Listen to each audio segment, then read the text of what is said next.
Stand by.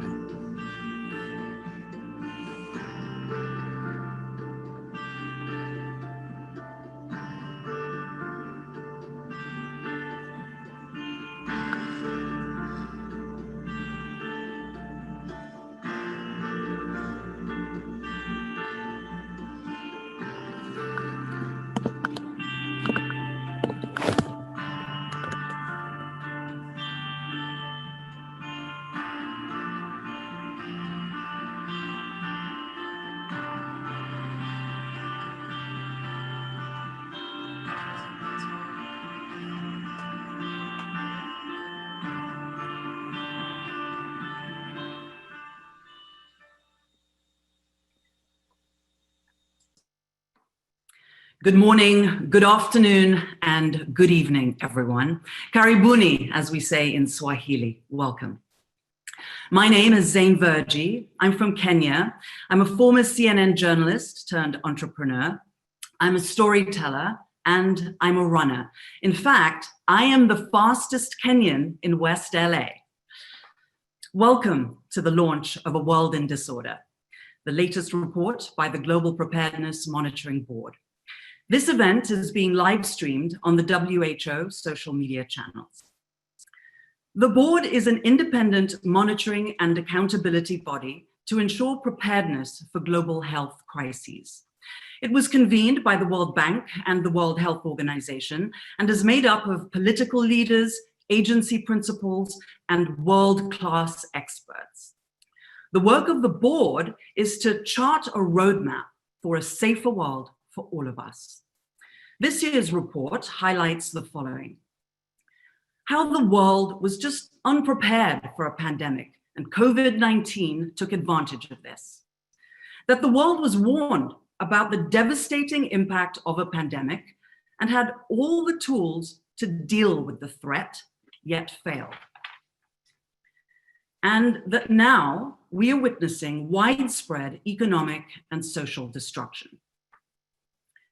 Since the pandemic struck, I have invested all of my efforts and time in Africa, looking for ways to communicate key messages to both urban and rural communities.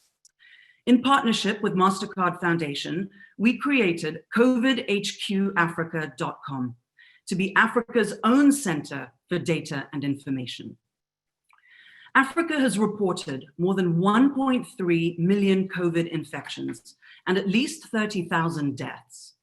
Testing is a challenge, community transmission is rising, contact tracing efforts are tentative, and lockdowns are costing the continent more than $65 billion a month. Across Africa, like many other places, the cost of this pandemic will be felt for years to come. I'd now like to invite the co-chairs of the Global Preparedness Monitoring Board to share some of the details of this important report. Her Excellency, Dr. Gro Harlem Brundtland, former Prime Minister of Norway and former WHO Director General, and Mr. El Haj Assi, co-chair of the Kofi Annan Foundation and former Secretary General of the International Federation of the Red Cross and Red Crescent Societies. Dr. Brundtland. Thank you, Zain. We are glad to be here to share the findings of our report, A World in Disorder. Last year, we issued a stern warning of the dangers posed by a rapidly moving pandemic, of a respiratory pathogen that could kill millions and wipe out 5% of the world economy. We warned that the world was ill prepared for such a pandemic. Tragically and catastrophically, we have seen our worst fears realized. The impact of COVID-19 is even worse than we anticipated. But actions that we called for last year have still not been taken. Without such action, the world remains vulnerable. So will this happen again? Unfortunately, yes. Exactly when and where, we do not know, but everything humanity is currently doing to our planet makes another pandemic inevitable. The good news is that there are actions we can take to prevent a pandemic and to mitigate its impact. But will we take these actions with the commitment and investment they warrant?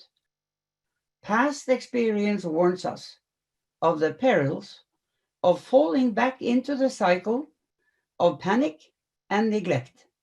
We urge leaders not to repeat the past, but to learn from it and use these lessons to build back better. As the board began to discuss our 2020 report, we came to several conclusions based on our collective experience of the COVID-19 pandemic. First, the cycle of panic and neglect has had catastrophic health, social, economic, and political consequences, especially for the vulnerable and disadvantaged. COVID-19 has demonstrated the importance of protecting lives and livelihoods and preventing outbreaks from becoming pandemics. Second, it starts and ends at the country level. Political leadership makes the difference. Responsible leaders act decisively on the basis of science, evidence, and best practice, and in the interest of their people. Responsible citizens demonstrate social and moral responsibility by acting in the best interest of all. For preparedness is not only what governments do to protect their people, it is also what people do to protect each other. Third, the return on investment in pandemic preparedness is immense. Estimates of the cost of prevention and preparedness are measured in billions of dollars. But the cost of a pandemic is measured in trillions. It will take 500 years to spend what we need to invest in preparedness, as the world is now losing to COVID-19. Now, later this week, we will address a joint meeting of G20 finance and health ministers. Back in 2008, the bold and coordinated interventions of G20 countries averted a global financial collapse and helped to speed the economic recovery that followed. We call on them to take similar coordinated action to protect the global economy from the devastation it is now facing. But we must also look at the future financing of preparedness. Global health security cannot continue to rely on development assistance. It is inadequate in scale, unpredictable in nature, and depends on the generosity of a small group of countries and donors. We call on the United Nations, WHO, and the international financial institutions to develop a mechanism to ensure sustainable, predictable financing on the scale that is required. One that recognizes pandemic preparedness as a common good and is based on the principle of commonality. As part of this, we call on the World Bank and other international financial institutions to make R&D investments eligible for financing and to develop mechanisms to provide financing for global R&D for health emergencies.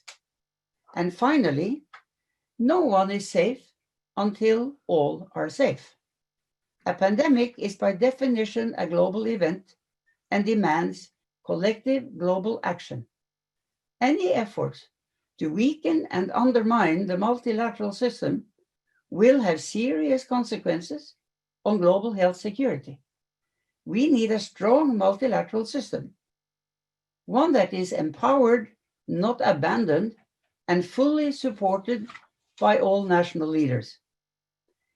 If we are truly to say never again to a pandemic, we must act now to prepare for and prevent future pandemics. I will now hand over to my co-chair, to describe further the actions we call for to mitigate the impact of the current pandemic and better prepare us all for the next one. Thank you. Thank you very much, Gro. Our report indeed does make 5 calls for action that leaders and citizens must take boldly, decisively, and urgently to bring order to our world. First and foremost, we need responsible leadership at local, national, and global levels. Leaders at all these levels of society must build trust with their people, take decisive action based on the best scientific evidence, discourage the politicization of measures, and to protect public health, ensure social protection, and promote national unity and global solidarity. Heads of governments must appoint a national high-level coordinator with authority and accountability to lead pandemic preparedness and response across the whole of government and the whole of society. And we call on national leaders, manufacturers, and international organizations to ensure that COVID-19 vaccines and treatments are allocated fairly and equitably in ways that will help to stop the pandemic, with healthcare workers and the most vulnerable having priority access.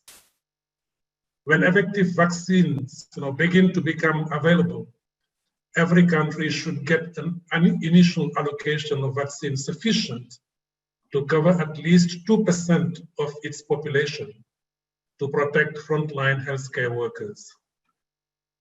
Second, we call for engaged citizenship. Pandemic begin and end in communities. Citizens play a crucial role in holding governments accountable, and they must be empowered to do so. Citizens need accurate and consistent public health messages from their leaders to reduce the harmful impact of misinformation. We are deeply concerned by the proliferation of fake news and the misleading anti-vaccination movement, which threaten to exacerbate and prolong the pandemic. And we call on people to act in the interest of others to seek the common good. Adopting health protecting measures may be inconvenient, but these actions help to protect the most vulnerable. And if they protect the most vulnerable, they protect us all. Third, we need agile national and global systems for global health security to equip all spheres of life for a pandemic. We need whole of government and whole of society approaches that encompass all aspects of preparedness. These include systems that integrate animal and human health for tracking the emergence of pathogens with pandemic potential, systems for surveillance, early detection and sharing of information on outbreaks and similar events, health systems based on universal health coverage, with surge capacity for clinical and supportive services, and systems of social protection to safeguard the vulnerable, indeed leaving no one behind. We welcome the work of the ACT Accelerator and the COVAX facility. These initiatives demonstrate the need for a long-term sustainable mechanism to ensure rapid development and equitable access to vaccines, therapeutics, diagnostics, and non-pharmaceutical interventions for health emergencies. And we call for a robust multilateral system to support pandemic preparedness and response. The World Health Organization should be strengthened, not weakened. It should be strengthened as an impartial and independent international organization responsible for directing and coordinating pandemic preparedness and response. Fourth, we call for sustained investment in preparedness. Financing is key to end this pandemic and to protect us from the next one. Immediate action is needed to mitigate the economic and socioeconomic consequences of COVID-19.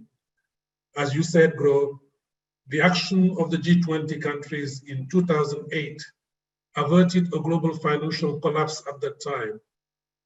The world needs them to do the same now. Financing preparedness for the future demands our attention and action. Countries have the primary responsibilities to finance preparedness from their domestic resources, but external funding is also needed to help poorer countries and countries in fragile settings. In addition, global financing is needed for global preparedness mechanisms and for the development, production, and distribution of common goods. International funding for preparedness cannot continue to rely only on development assistance. We need international mechanisms that can meet these needs predictably, sustainability, and of the magnitude that we all require. Fifth, we call for a strengthened global governance of preparedness for health emergencies. The first step will be to revise and strengthen the international health regulations. In addition, we need predictive and comprehensive mechanisms for assessing the pandemic preparedness across all sectors. Finally, and perhaps most importantly, we call on the UN Secretary General, the World Health Organization Director General, and the heads of the international financing institutions to work with national governments in convening a summit on global health security. The purpose of this summit would be to reach agreement on an international framework for pandemic preparedness and response, incorporating the revised international health regulations and including mechanisms for sustainable financing, research and development, social protection, equitable access to countermeasures for all, and mutual accountability. COVID-19 has brought us to a crossroad. One path continues down the road of panic and neglect, unfortunately, leading to catastrophe and devastation. The other creates an opportunity to recognize the vulnerability in our interconnected, crowded, environmentally stressed planet and embraces our common humanity in formulating effective solutions. Yes, we have only one planet and we must protect it. We have only one humanity and we must care for it. GPMB presents this report to encourage that in partnership and in solidarity. Thank you. Thank you very much, Dr. Brundtland and Mr. C, for your words. The phrase cycle of panic and neglect is such an apt term for how we approach pandemics. And we're so appreciative that the board has taken the time here and outlined what needs to be done to end that cycle. Many years ago, while I was at CNN, I met a health minister who became the foreign minister of Ethiopia. I recall our conversations in Addis Ababa and in New York City fondly.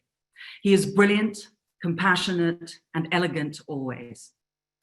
It's my pleasure and honor to welcome my friend, Dr. Tedros Ghebreyesus, the Director General of the World Health Organization and one of the co-conveners of the board, to share his perspective on this report. Dr. Tedros.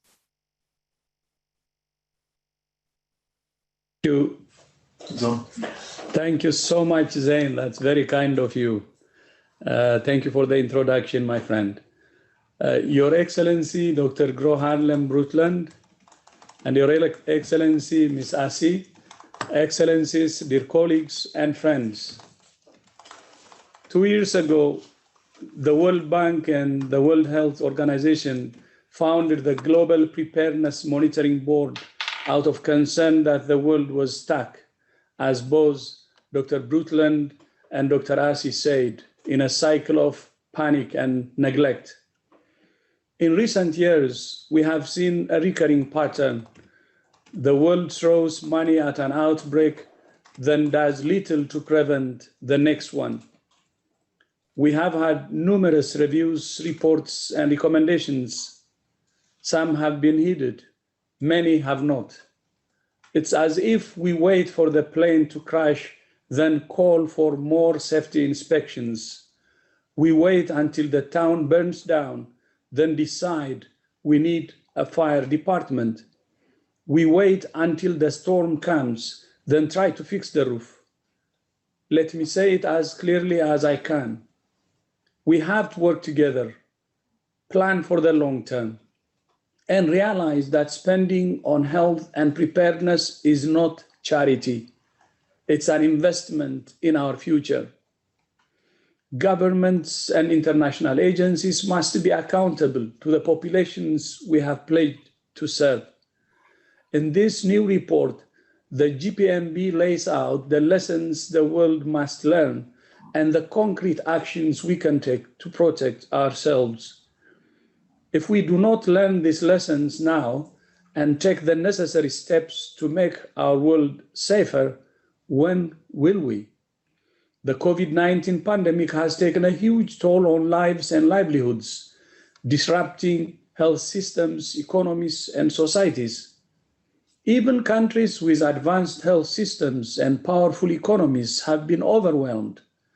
But many of the countries that have done well are those that have learned from previous outbreaks like SARS, MERS, H1N1, Ebola, and others. That muscle memory has prepared them for this pandemic. Now the whole world must develop the same muscle memory.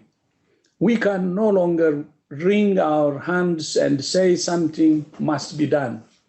It's time for countries to get their hands dirty and build the public health systems to ensure a pandemic of this magnitude and severity never happens again. This will not be the last pandemic, nor the last global health emergency. But with the right political and financial investments now, we can prevent and mitigate future pandemics and protect our future and the future of generations to come. Every day that we stand by and do nothing is a day that brings us closer to the next global health emergency, whether from a disease outbreak, climate change, or a natural or self-inflicted disaster. We do not know what the next health emergency will be, but we know it will come, and we must be prepared.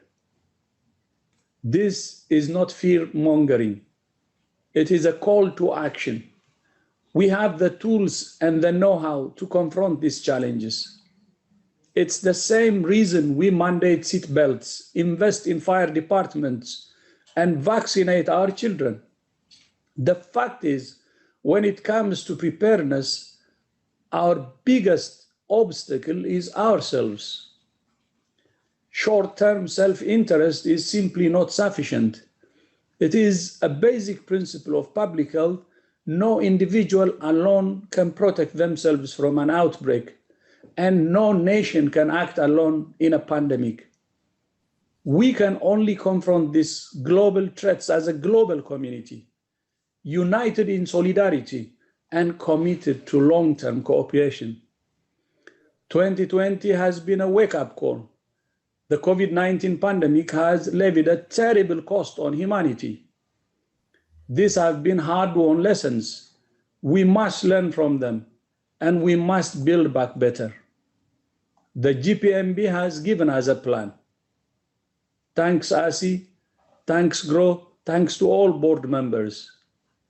If we, as national and international leaders, do not follow through, then we will have failed in our most fundamental responsibility to the populations we have pledged to serve. On behalf of WHO and our co-conveners, the World Bank, I would like to thank the co-chairs and board members for this report and for their recommendations once more. The responsibility now lies with all of us to act on them. I thank you. Thank you again, Zain.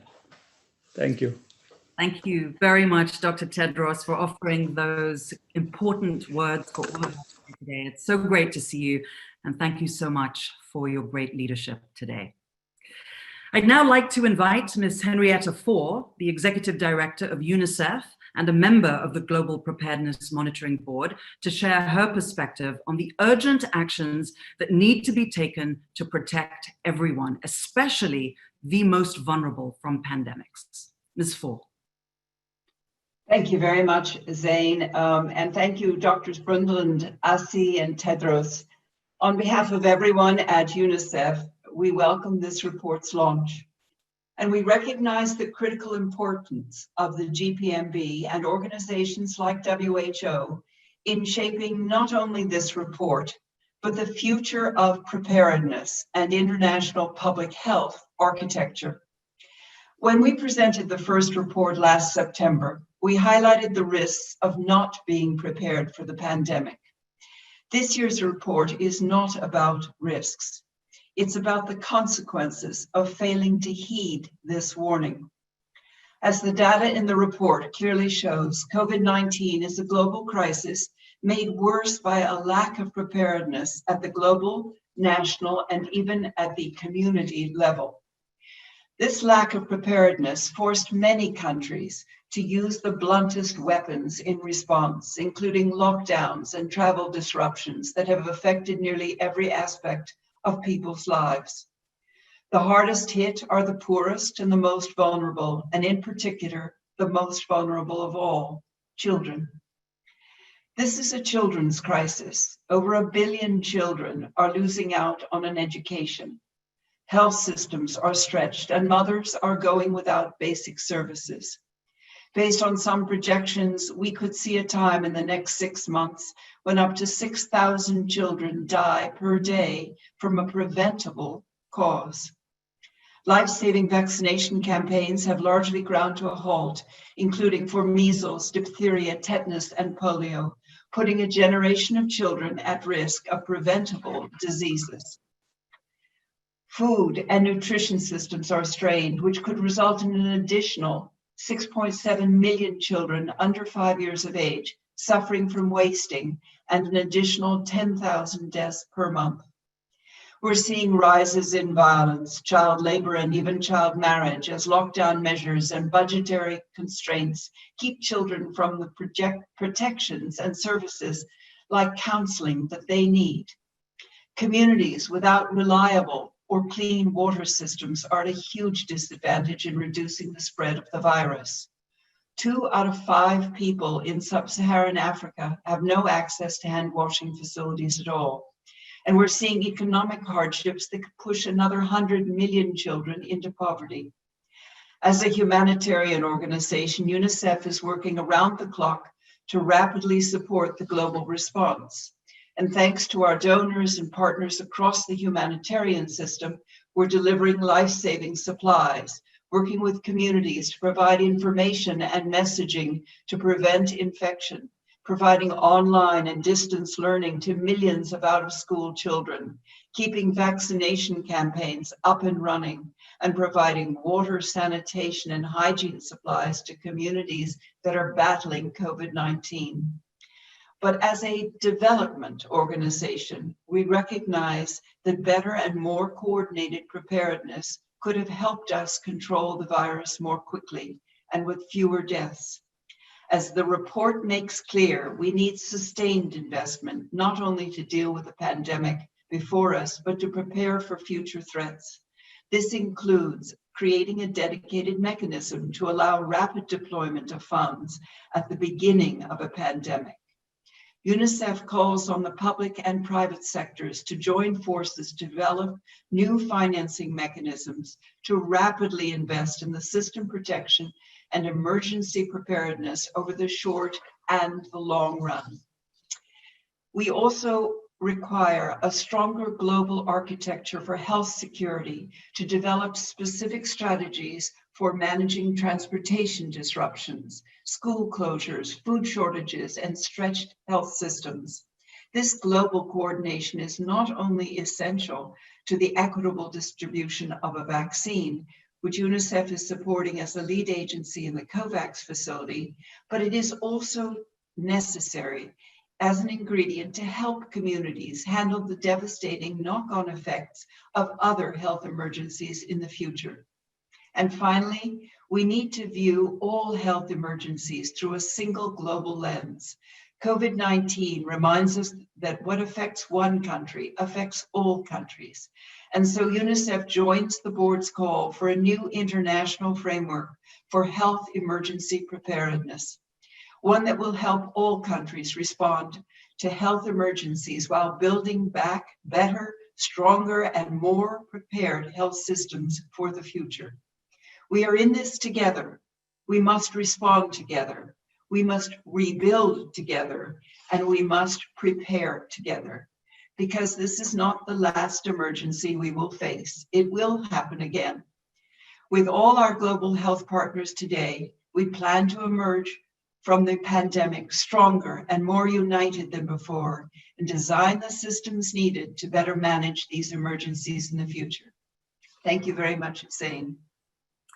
Thank you so much, Henrietta, for sharing your thoughts with us, and also for the great work that you're tirelessly doing for all of us. It's great to see you too. It's really clear from the A World in Disorder report that responsible political leadership and engaged citizenship makes a difference in pandemic preparedness and response. And so does effective communication. Here's a video produced by the Ministry of Health in Vietnam that has really made an impact in protecting communities against COVID-19. Please watch. Of course we have to stay on guard, fight against this virus. Together you and I, we should stop it before getting worse. Wash your hands, smile now. Stick your hands, don't touch eyes, don't smile. Let it go into all the crowds. Put an end to corona. Take care of your health. Keep your place clean and so yourself. Spread the flash to anyone else. Put an end to corona.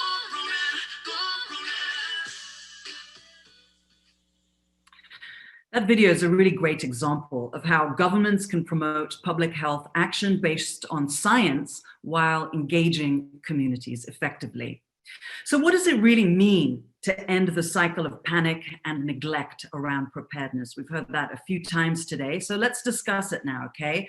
Joining us are two members of the Global Preparedness Monitoring Board, Sir Jeremy Farrar, Director of Wellcome Trust, and Ilona Kickbush, Chair of the International Advisory Board of the Global Health Center.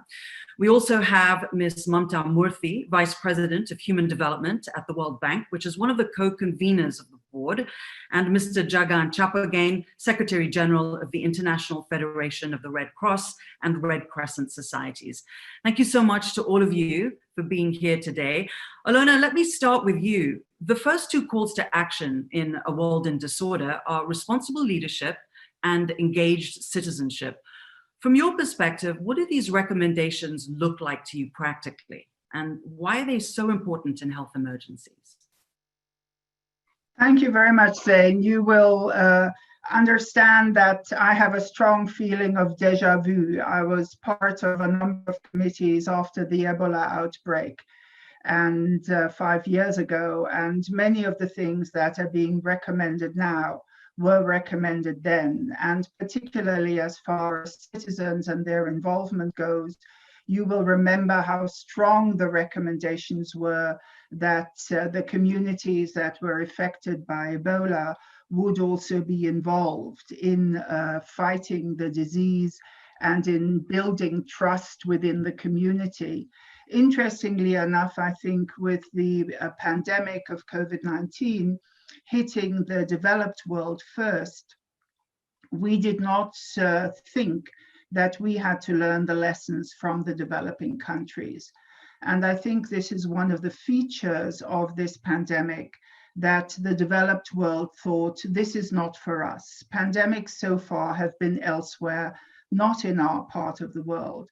And I think one of the reasons we have this extraordinary spread and these difficulties that we're facing is because of exactly that. And the Director General already alluded to the fact that those countries in Asia, in Africa, that had the experience of involving citizens on the one hand and improving their governance on the other hand, are those that actually were able to deal with the pandemic better than some of the countries we have usually called developed. I think the second point that is really, really important and must not be underestimated, we speak a lot about the global governance we need, and that governance, of course, is based on a common outlook, on a common mindset, on an idea of common solidarity. And we've had the bad luck, I must say, that most tragically this pandemic has fallen into a geopolitical divide. And I think the world needs to learn again that no matter what the geopolitical tensions, we must work together on health. And that will be absolutely critical for one of the things we will need to do, and that is revise the international health regulations. And unless countries are willing to concede some of their sovereignty, to strengthen the World Health Organization, and to really, really, really invest in their own preparedness systems and help poor countries to invest in theirs, we are not going to be able to move away from this. So I think those are two key points that I'd like to leave for the panel to further discuss. Thank you. Mr. Chapagain, as leader of the world's largest humanitarian organization, let's focus a little bit on community engagement and how it plays a role in pandemic preparedness. What's your view? Thank you, Jan. Let me build on some of the things already being said. As my predecessor, Elhaj Assi, said, the epidemics and pandemics, they start and end in communities. And I think one of the really important elements of responding to the pandemic is building trust in the communities. I think the many promises made in the past haven't been realized, from Alma-Ata to many other promises that have been made. And when the promises made don't get realized, the trust of the local communities and the international system weakens. So really building on that trust is extremely, extremely important. And when there is no trust, there is no acceptance. And as we saw that during Ebola crisis, the international coming into DRC with the solutions, ready-made solutions, it was very difficult in the beginning, that acceptance from the communities. And we had to invest on listening and understanding what the communities were saying, what their practices were, their cultural beliefs, the traditions. It was extremely important to listen to that. And once we started incorporating those advice and suggestions in our response, the trust started slowly building up. And I think some of the success we have now in DRC Ebola is because of that investment on the community engagement and accountability. So our response cannot be static. It has to be adaptive, and it has to be adapted by listening to the communities. And maybe just one small point I want to make is I absolutely agree that we have to invest on WHO and global institutions. But more importantly, I think the next phase will be investing on the local communities. I think if we don't change the pattern of investment from the globals to local, we will not be very successful in the future if we face with the pandemic again. So Jeremy, within the theme of responsible leadership that we've heard, the report specifically calls out the importance of a fair and equitable vaccine allocation mechanism. Just explain to us why this was prioritized and how this is going to happen. Yeah, thanks, Zain, and tribute to the co-chairs of the GPMB and WHO and World Bank for setting this GPMB group up, which has been truly independent. And I think the report is harsh and blunt, but actually realistic, I think. And I hope people will read it and take in. Vaccines are just part of the solution here. I mean, we've heard the importance of community and trust. We've heard them, and they are absolutely critical. We learned that in Ebola, we learned it in SARS many years ago. And vaccines are one part of this, investment in health systems, diagnostics, treatment, oxygen supplies, public health, PPE. And this really applies to all of them, to your question, Zain. And that is, none of us are safe until we're all safe. whether it be provision of protective equipment for healthcare workers or vaccines or indeed treatments. This has been the centerpiece of the ACT Accelerator, which the WHO pulled together and which has many, many partners from around the world, and specifically on vaccines, the COVAX facility, which increasing number of countries are now coming into because they realize actually it's in their enlightened self-interest. It is about global public goods. It is about equity. It is about access to all people, including the most vulnerable. But it's also in their enlightened self-interest because they will get the vaccines, the treatments quicker, they will get greater access to them, and they'll be better distributed around the world. So we have to get this right between equitable access and enlightened self-interest. And there is a sweet spot there, I think, on vaccines where that's very true. We don't need to vaccinate everybody in every population. We would be much wiser to vaccinate some people in all countries to protect all of us than all people in some countries. And this does need enlightened political leadership. This will change the world. And this is the sort of thing that leaders will be remembered for 100 years from now. Who stepped up and who made the difference? And real quick, Sir Jeremy, as I recall Mr. C saying, it was every country should get 2% of its population vaccinated. Why 2%? Why is that a magic number? There's nothing magic, but we estimate there are approximately 60 to 70 million healthcare workers around the world. They have to be the priority because we need healthcare workers. I'm a healthcare worker. We need healthcare workers for COVID, but we also need healthcare workers for all of the things Henrietta talked about earlier, vaccinating, maternal child health, mental health around the world. So we need healthcare workers now, and we need healthcare workers tomorrow when we come through COVID, and we must protect them. They're at great risk and they're very vulnerable. Okay, thanks. Ms. Murthy, the report also references an estimate by the World Bank that the pandemic is costing the world something like $11 trillion, and we're still counting. So that number is just, mind-blowing. How do you think financing for global health security should be reformed? What are the practical steps to make that actually happen? Thank you, Zain. Like the other panelists, I want to thank the global GPMB for a very important and timely report. Global health security financing must build on a bedrock of strong national financing. And this is where I think the first step has to be taken. We know that countries spend way too little out of the public purse on core public health functions and basic healthcare. Last year, we came out with a report which showed that amongst developing countries, let me talk about that group, which is the group that we focus on as the World Bank. The average expenditure on core public health and primary healthcare is about 10% of the public budget.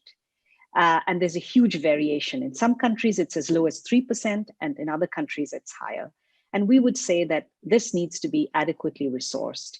We estimate that by 2030, the shortfall in the financing in developing countries for primary healthcare and basic health services can be as high as $100 billion.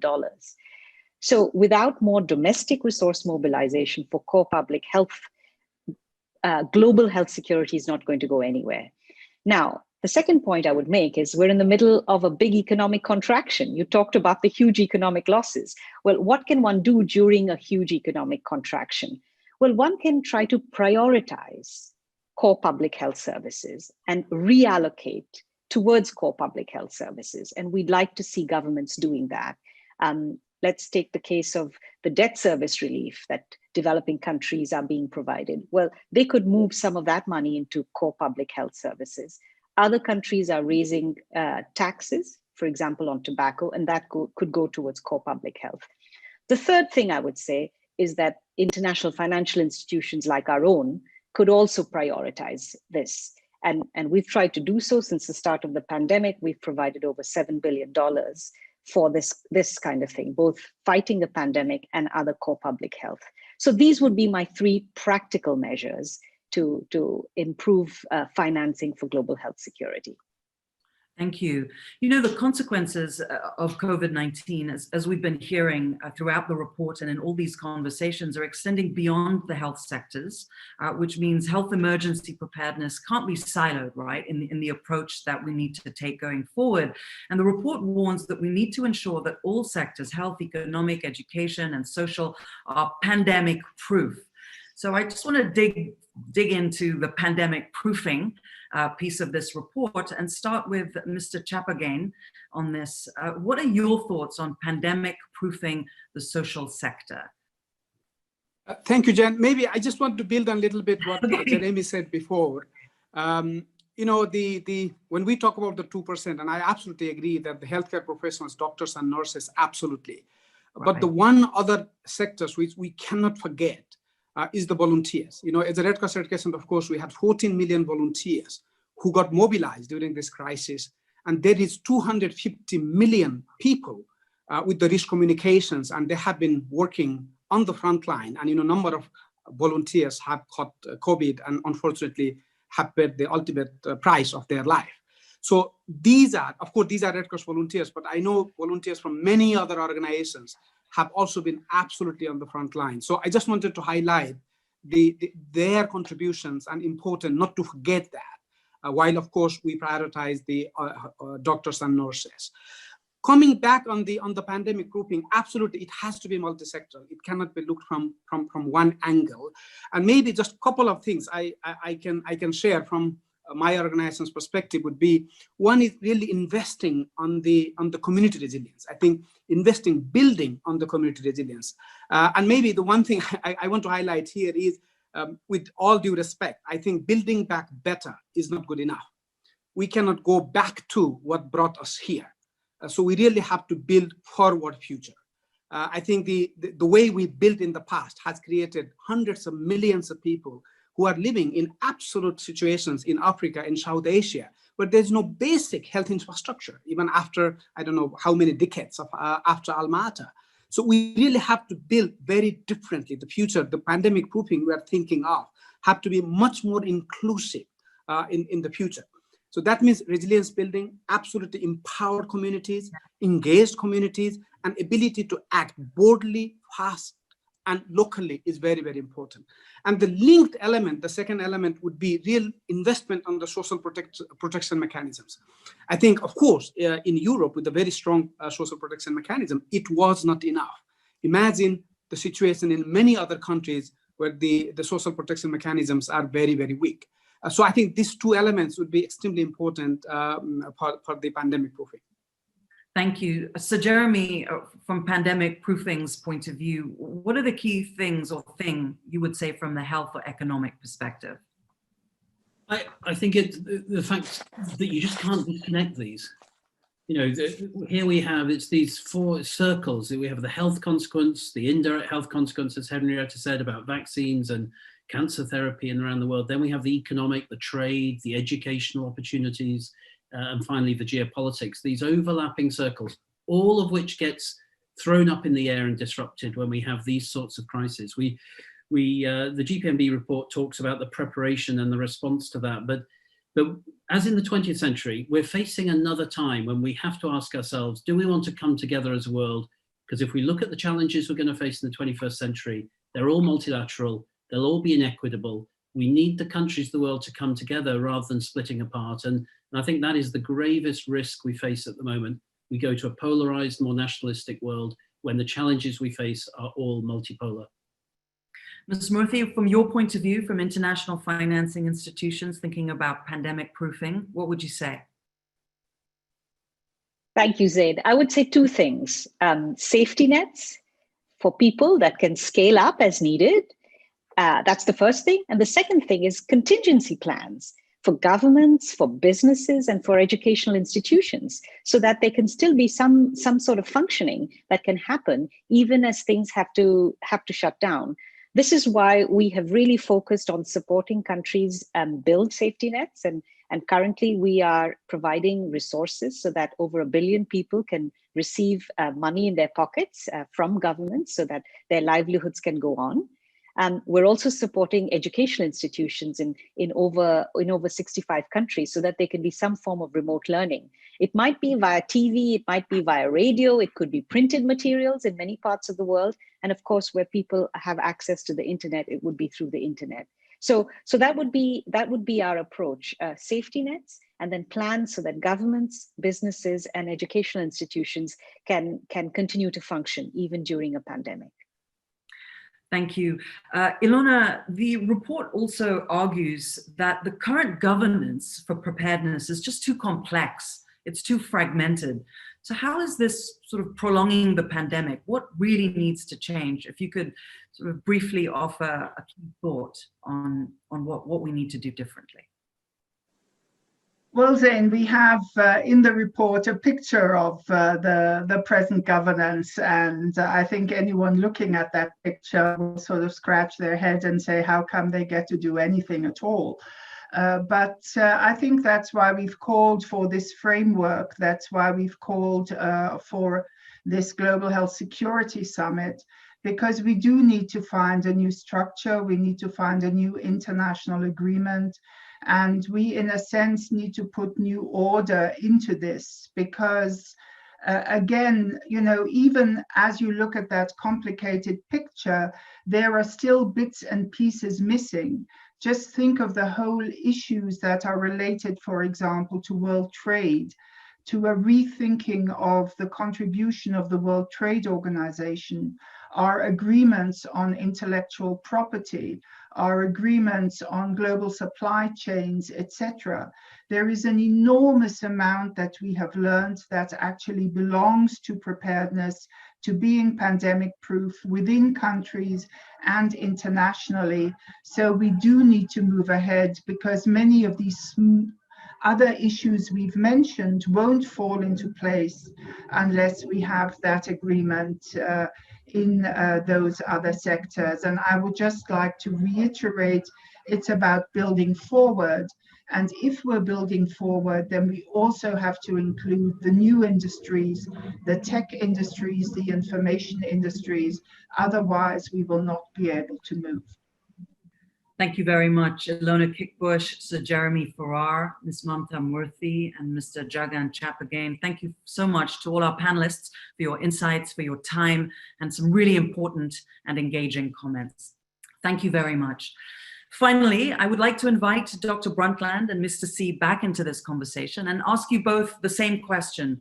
What is the one thing you would wish for the world to immediately do to mitigate the impact of the current pandemic and be better prepared for the next one? Dr. Brundtland, I'll start with you. If you have a magic wand, what would it be? Well, what I want to do is to call on all leaders urgently to take their full responsibility. And that means protecting their own people while pursuing the only possible path available, which is global cooperation to overcome and to prevent threats that affect us all, because no one is safe until all are safe. Thank you. Mr. C, your magic wand and wish. Well, the report talks a lot about COVID, but frankly, it is more than COVID. It is what COVID reveals.